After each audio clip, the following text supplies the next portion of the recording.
Like the Starks, the blood of House Bolton runs back to the first men.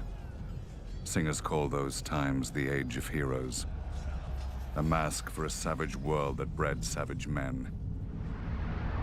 The Lannisters swindled their enemies, the Storm Kings hammered them, and the Starks cut off their heads. In such company as this, were the Boltons really so indelicate? Unlike some other houses, my ancestors owned the Bolton words, "Our blades are sharp." They passed down not a Valyrian greatsword, but a knife, honed and thin enough to fit between the topmost layer of skin and the tissue below, and peel. For as we all learned as children, a naked man has few secrets, a flayed man none. In those dark days, they say that some of my more willful forebearers would even wear their enemies' skins as cloaks.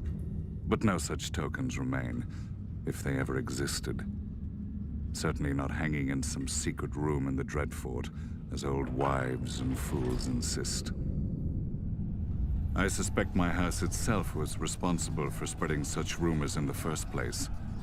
Few weapons are as effective as terror, and this was an age of war. House against house, brother against brother. The Iron Men were on the rise, and never far from our shores. We must have seemed ripe for the taking, too busy fighting each other to deal with the raiders as they deserved. Thus the Starks took it upon themselves to unify the North, under them. They drove the pirates out of White Knife and claimed the eastern coast, and married the Marsh King's daughter for the neck. A Stark wrestled for Bear Island and won. Or so they say. Silly stories. Blood and steel won the North, and the Starks had the most of both. After years of war, my ancestors gave up their barbaric practices and bent the knee to their new kings.